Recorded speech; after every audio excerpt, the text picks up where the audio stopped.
కేవలం సర్టిఫికెట్ మాత్రమే కాదు, రియల్ టైమ్ AI నాలెడ్జ్ తో మీ IT డ్రీమ్స్ నెరవేర్చుకునే golden chance Vcube software solutions. John Samuel real estate business లో నేను కూడా సరైన పార్ట్నర్ గా ఉండేవాడిని. విశాఖపట్నం పరిసర ప్రాంతాల్లో నేను చేసే రియల్ ఎస్టేట్ బిజినెస్ లో మోహన్ కుమార్ ఎప్పుడూ మాకు అడ్డుపడుతూ ఉండేవాడు. మోహన్ కుమార్ అడ్డు తొలగించుకోవడం కోసం మేం పనిన పన్నాగంలో రమ్య చనిపోయింది.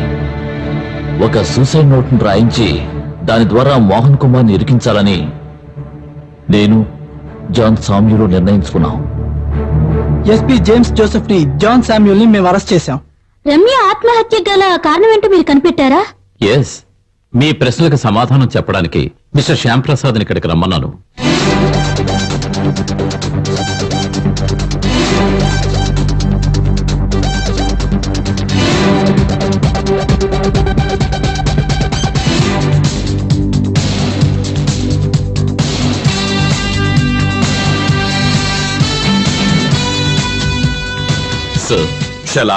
ప్లీజ్.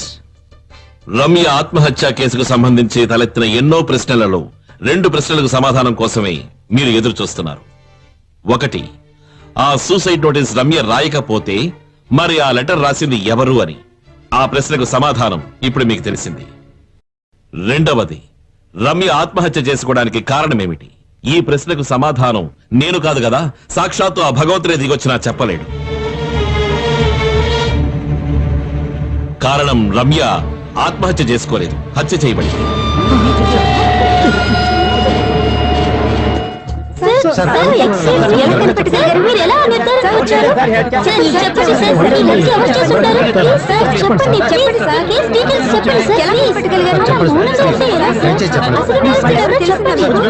ప్లీజ్ కూర్చోండి, దయచేసి కూర్చోండి.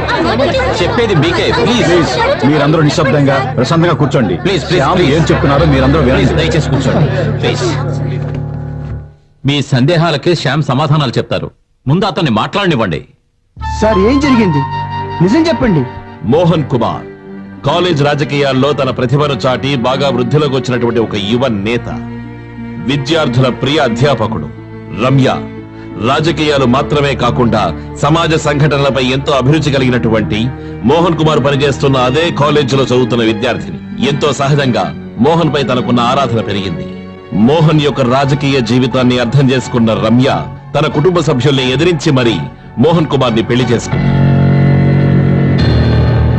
నిజం చెప్పాలంటే రమ్య మోహన్ కుమార్ ని ప్రేమించిందా? లేదు అని నేను చెప్తాను.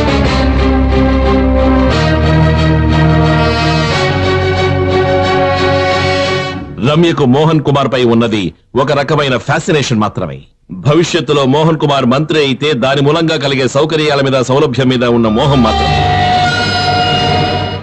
అకస్మాత్తుగా అదృష్టం తన తలుపు తట్టి నిల్చున్నప్పుడు ఎన్నో సంవత్సరాలుగా ప్రేమించినటువంటి తన ప్రేమికుణ్ణి తిరస్కరించింది.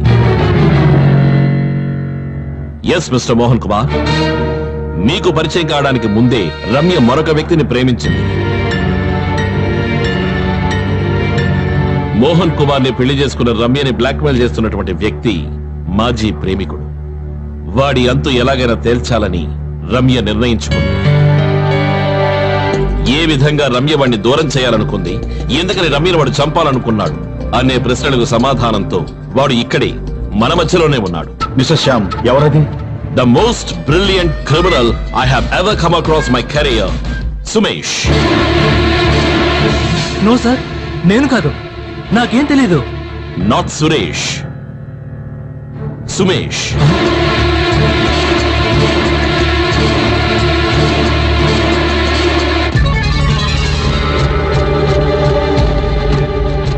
ఏమిటి సుమేష్, ఇక చెప్పాల్సింది నువ్వు చెప్తావు ఏంటి? ఏ ఆధారంతో మీరు ఇలా చెప్తున్నారు? లేదు, వాడు అలా చేసుండడు అని మీకెలా తెలుసు? వీడు ఆ రోజు రాత్రి బెంగళూరులో బయలుదేరి మరుసటి రోజు ఉదయం వైజాగ్ వచ్చాడు కనుక. ఆ రోజు ఉదయమే సుమేష్ వచ్చాడు అని అనడానికి ఏమిటి ఆధారం? సార్, ఆ రోజు ఉదయమే అట్లస్ ట్రావెల్స్ లో 3వ నెంబర్ బస్సులో ఊళ్ళోకి వచ్చాను. మళ్ళీ తిరిగి వెళ్ళడానికి రిటర్న్ టికెట్ తీసుకుందామని వాళ్ళ ఆఫీసుకి కూడా వెళ్ళాను. నేను వాళ్ళ బస్సులో రెగ్యులర్ గా ట్రావెల్ చేస్తాను. నేను వాళ్ళందరికీ బాగా తెలుసు. కావాలంటే నేను చెప్పింది నిజమా కదా అని వాళ్ళ ఆఫీస్కి ఫోన్ చేసి కనుక్కోండి. బషీర్ సార్,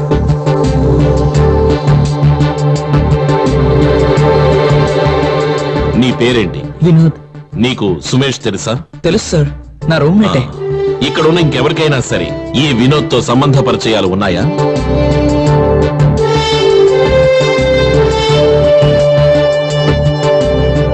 సార్, ఇప్పుడు ఎవరైనా వీడిని చూసినట్టుగా ఎవరైనా చెప్పగలరా? సార్, ఆ రోజు బైక్ లో వచ్చి వివరాలు అడిగింది ఇతనే. Yes, I know. It was just for a confirmation. హత్య జరిగిన మరుసటి రోజు ఉదయం నీ స్నేహితుడు వినోద్ ఎందుకని మోహన్ కుమార్ గారింటికి వెళ్ళాడు? నాకు తెలీదు సార్, అమెరికాలో ఉన్న రమ్య ఫ్రెండ్ అనిత సుమేష్ ఫోటోను ఐడెంటిఫై చేసేంత వరకు కూడా మాకితని మీద అనుమానం లేదు. ఆ తర్వాత ఇతని గురించి, ఇతని ఒక్కొక్క యాక్టివిటీస్ గురించి మేము డీటెయిల్ గా వాచ్ చేయడం మొదలు పెట్టాం. అప్పుడు నా ఇన్వెస్టిగేషన్ బెంగళూరులో మొదలైంది. అక్కడి నుంచి వినోద్ గురించిన ఇన్ఫర్మేషన్ మాకు దొరికింది. వినోద్ చెప్పిన తర్వాతే మిస్టర్ సుమేష్ అండ్ రమ్యల యొక్క పూర్వ సంబంధం గురించి మాకు తెలియవచ్చింది. అదే సమయంలోనే సుమేష్ ట్రావెల్ చేశాను అని చెప్తున్నటువంటి 22వ తారీఖున బుక్ చేసినటువంటి టికెట్ మీద బెంగళూరు నుంచి వచ్చింది వినోద్. సుమేష్ అంతకు 10 రోజులు ముందుగానే బెంగళూరు నుంచి తన సొంత బైకులో ఇక్కడికి వచ్చి చేరుకున్నాడన్న విషయం మాకు తెలిసింది. రిటర్న్ జర్నీ కోసం టికెట్ తీసుకున్నటువంటి వినోద్ మధ్యలోనే తన సొంత ఊరైన విజయవాడలో దిగిపోయినట్టుగా చెప్తున్నాడు. కానీ 23వ తారీఖు ఉదయాన్న 3వ నంబర్ బస్సులో సుమేష్ ట్రావెల్ చేసినట్టు, రిటర్న్ టికెట్ కూడా బుక్ చేసుకున్నట్టు ఆ ట్రావెల్ ఏజెన్సీ వాళ్ళు బల్లగుద్ది మరీ చెప్తున్నారు. ఈ 2 స్టేట్మెంట్స్ ఉన్న తేడాని ఆధారం చేసుకుని మేము ఒక నిర్ణయానికి వచ్చాం. సరిగ్గా సంఘటన జరిగిన నాడు రాత్రి 12 గంటలకి సుమేష్ మోహన్ కుమార్ ఇంటి నుంచి బెంగళూరుకి బయలుదేరాడు. బెంగళూరు నుంచి బయలుదేరిన సుమేష్ వినోద్ కూడా తెలియకుండా వినోద్ వచ్చి దిగిన అదే బస్సులో ఎక్కి దిగాడు.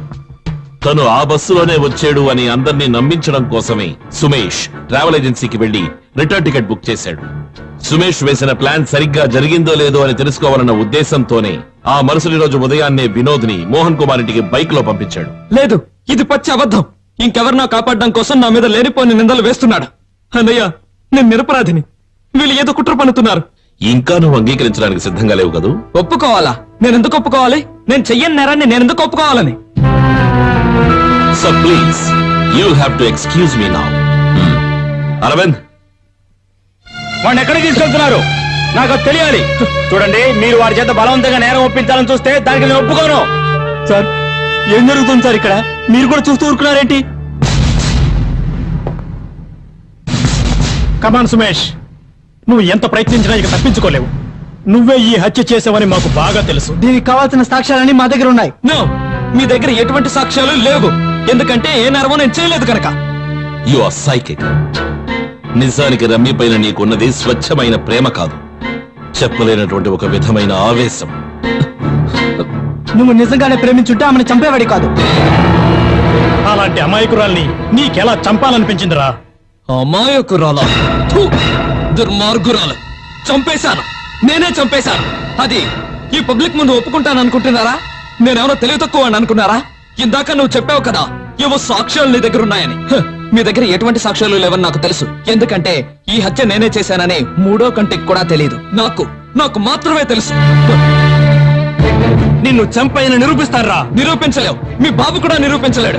శేఖర్, సార్, మీరు ఒప్పుకుంటే వీడి నుంచి నిజం రాబడతాను. నన్ను నువ్వు కొట్టినా చంపినా సరే, నన్ను నువ్వు ఏం చేసినా నా నోట్లోంచి నిజం రాబట్లేవు. కొట్రా, మీసం మగడమైతే కొట్టు. Relax sir, just relax. మీకు వాడి ఉద్దేశం అర్థం కాలేదా? మనల్ని ప్రేరేపించి వాడి మీద చేయి చేసుకోవాలనేదే వాడి ప్లాన్. అప్పుడే వీడు బయట ఉన్న వాళ్ళందరితోనూ మనం వీడిని కొట్టి బలవంతంగా నేరం ఒప్పుకునేటట్టు చేసేవని చెప్తాడు. తెలివైన వాడే.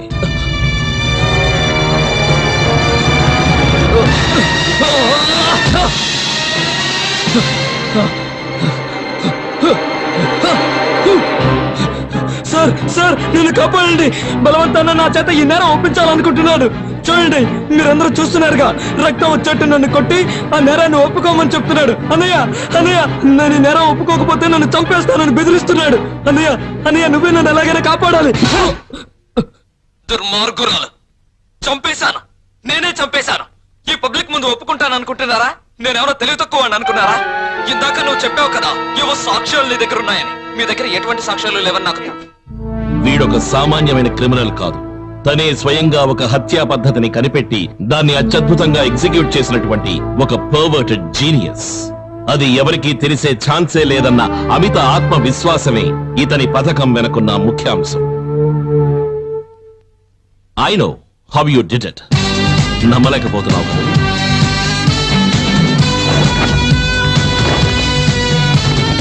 I can prove this. బెంగళూరులో ఉన్న classic lodge manager, hardware shop వ్యక్తి నీ ఫోటోని బాగా గుర్తుపెట్టారు. It's over Sumesh, it's all over. ఇక నువ్వే చెప్పాలి, చెప్పక తప్పదు. చెప్తాను సార్, జరిగిందంతా చెప్తాను. స్కూల్లో చదువుకునేటప్పటి నుంచి నేను రమ్య చాలా క్లోజ్ ఫ్రెండ్స్. రమ్య కోరిక ప్రకారమే నేను ఇంజనీరింగ్ చేయడానికి బెంగళూరుకు వెళ్ళాను. హాలిడేస్కి వచ్చినప్పుడల్లా మేమిద్దరం కలిసి బయటకు వెళ్ళేవాళ్ళం. నేనేం చేయను? ఎంత చెప్పినా మా నాన్న వినిపించుకోవటం లేదు. డాక్టర్ను ఇంజనీర్ను ఇచ్చి చేస్తానన్న మీ నాన్న ఇప్పుడు రాజకీయ నాయకుడు కావాలంటవేంటి? నాకు తెలీదు. రాజకీయ నాయకుడు అవ్వడంతో అతన్ని చేసుకోవాలని అంటున్నారు. ఓ, చేసుకోబోయేవాడు ఎవడైనా సరే నీకు నచ్చాలి కదా. లేదు సుమేష్, నాకైతే ఇష్టం లేదు. నేను ఎంతగానో ప్రయత్నించి చూశాను. మా నాన్న ససేమిరా ఒప్పుకోవడం లేదు. ఈ పెళ్లికి ఒప్పుకోకపోతే చనిపోతానని బెదిరిస్తున్నారు. నేనొక నిర్ణయం తీసుకున్నాను. మనం కలిసి జీవించడానికి ఆయన ఒప్పుకోకపోతే కలిసి చనిపోతాం. రమ్య, నీకు మతుండే మాట్లాడుతున్నావా? మరి నన్ను ఏం చేయమంటావు సుమేష్? పోనీ నువ్వే చెప్పు. మీ నాన్నగారి మాటే విను. నేను బెంగళూరుకు వెళ్ళిపోయాను. తన్ని మర్చిపోవడానికి నేను ఎంతగానో ప్రయత్నించాను, కానీ అది నా వల్ల కాలేదు. ఎన్ని రోజులు గడిచినా నా మనసులో తన రూపం మెదులుతూనే ఉంది. నేను వైజాగ్కి తిరిగి వచ్చాక రమ్య మోహన్లు ఇద్దరు మా లొకాలిటీలోనే ఉంటున్నారన్న విషయం తెలిసింది. మా అన్నయ్య రోజు వాళ్ళ ఇంటికి పాలు సప్లై చేసేవాడు. నాకు ఖాళీ ఉన్నప్పుడల్లా పాలు సప్లై చేసే వంకతో రమ్యని కలవడానికి వాళ్ళ ఇంటికి వెళ్ళేవాణ్ణి. నేను ఆమెను కలవడానికి వెళ్ళిన ప్రతిసారి ఆమె మౌనంగా తిరిగి వెళ్ళిపోయేది. ఒకరోజు నేను పాలివ్వడానికని రమ్య వాళ్ళ ఇంటికి వెళ్ళాను. మోహన్ రాజకీయాల్లో ఉన్న ఆస్తిపాస్తులంటూ ఏమీ లేవు. నువ్విప్పుడు చెప్తున్నావు. నేను ఈ విషయం నీకు చిలక్కి చెప్పినట్టు పెళ్లి కాకముందే చెప్పాను. అతనితో నువ్వు సుఖపడలేవు అని. ఏ ఇంజనీర్నో డాక్టర్నో చేసుకుంటే నీకు తిప్పులుండేవి కాదుగా. అప్పుడేమో మోహన్ మంత్రి అవుతాడు అన్నావు. ఎంతలా ఎదిరించావు. ఇప్పుడు ఏమైంది? నా విషయంలో మీరు కలగి చేసుకోవద్దు. వీళ్ళిద్దరి మధ్య ఉన్న గొడవలో తలదొరచడం మనకు అనవసరం గాని పదండి, మనం వెళదాం. అయ్యో రండి, వాళ్ళ తంటాలేవో వాళ్ళు పడతారు.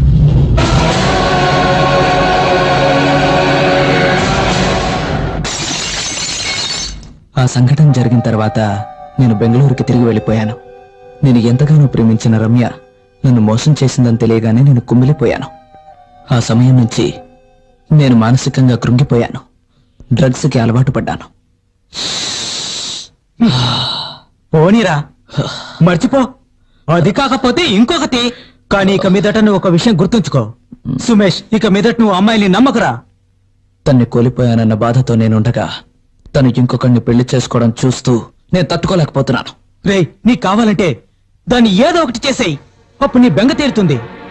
నీకే సహాయం కావాలన్నా చెప్పు, నేను చేస్తాను. వినోద్ ఏదో క్షణిక ఆవేశంలో అలా అన్నా నేను అది నిజం చేయాలనుకున్నాను. నా ఆలోచనలు మరింత బలపడ్డాయి. నేను ఇంటర్నెట్లోనూ బుక్స్లోనూ రెఫర్ చేసి సూసైడ్ అని నమ్మించే విధంగా ఒక మర్డర్ ప్లాన్ చేశాను. అప్పటినుంచి మోహన్ లేని సమయంలో రమ్య దినచర్యలను నేను గమనిస్తూ వచ్చేవాణ్ణి.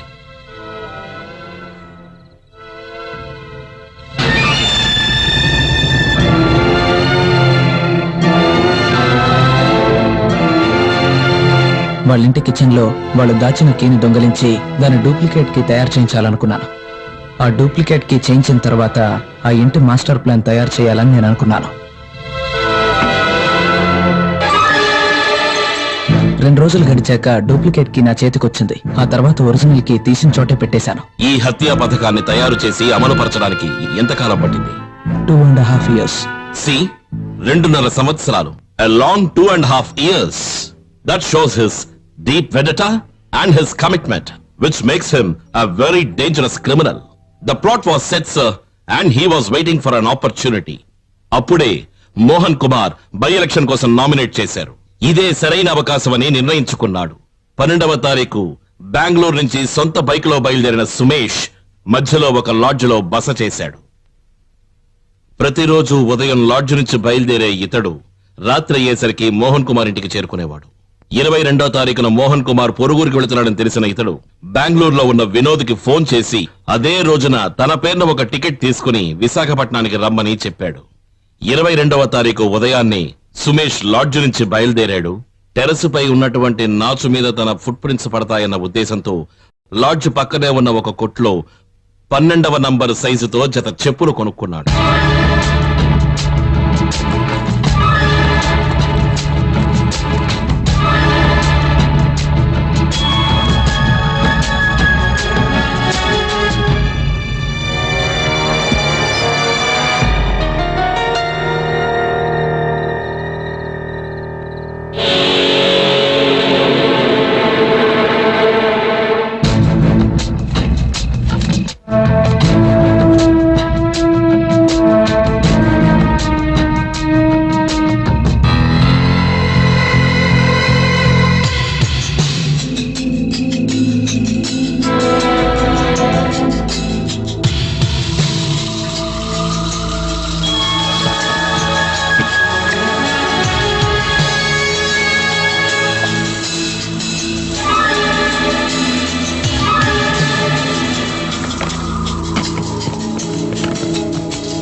ఈ సమస్య తీరిపోతుంది. ఎలాగా?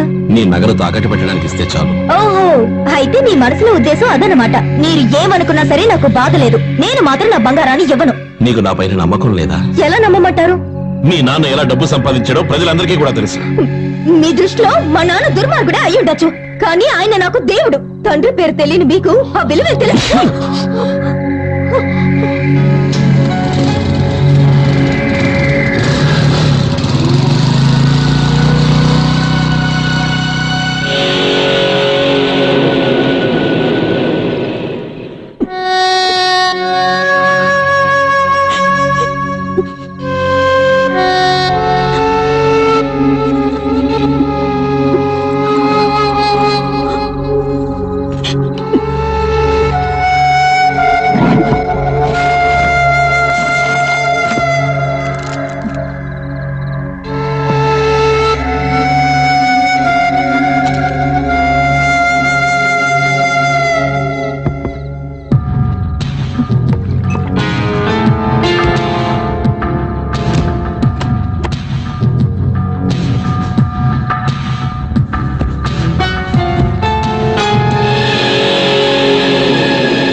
ఇది హత్య అని మీరు ఎలా కనిపెట్టగలిగారు? రమ్య బెడ్షీట్ పై పడినటువంటి విషపు చుక్కలు బెడ్డుపై ఉన్నటువంటి బాటిల్లోంచి పడినవేనన్న పోలీసుల నిర్ధారణ సరైనది. కానీ అందులోని 5 చుక్కలు తేడాగా కనిపించాయి. దాన్ని మీరు ఎలా గమనించారు? సార్, బాటిల్ నుంచి నేచురల్ గా కింద పడినటువంటి చుక్కకి ఒక హైట్ నుంచి తిన్నగా కింద పడినటువంటి చుక్కలకి ఎంతో తేడా ఉంటుంది. I'll explain. బషీర్, ఇవే సార్ ఆ 5 చుక్కలు. So see the difference. విచారణ ద్వారా తెలిసినది ఏమిటంటే ఒక పైప్ లైన్ ద్వారా స్ట్రైట్ గా పడినటువంటి చుక్కలే ఈ చుక్కలు. ఈ 5 చుక్కల లైన్ హత్య జరిగినటువంటి రూములో ఉన్న వెంటిలేషన్ వైపుగా వెళ్ళింది. కిటికీ తలుపులు వేసి ఉన్నందువల్ల ఇవి ఖచ్చితంగా వెంటిలేషన్ ద్వారానే పడి ఉండాలి. ఆ విధంగానే హంతకుడు వేసినటువంటి పథకం ఏమిటా అనేది నాకు అర్థమైంది. కానీ అప్పుడు కూడా నన్ను వేధించిన ప్రశ్న ఏమిటంటే, ఈ రకంగా హత్య చేయాల్సిన ఒక వ్యక్తి ఎందుకు రూముకు బయటే ఉండాలి? కాకపోతే పని మనిషి జానకిని ఎంక్వైరీ చేసినప్పుడే, ఇన్వర్టర్ గురించి తను మాకు చెప్పినప్పుడే అర్థమయ్యింది ఇన్వర్టర్ ని ఆఫ్ చేసిన తర్వాతే హంతకుడు రూమ్ నుంచి బయటికి వెళ్ళాడు అని. కారణం, హంతకుడు ప్లాన్ చేసినటువంటి తాడు తిన్నగా స్టడీగా నించోవాలి అంటే ఫ్యాన్ ని తిరగకుండా ఆఫ్ చేయక తప్పదు. My job is finished, sir, and he's all yours.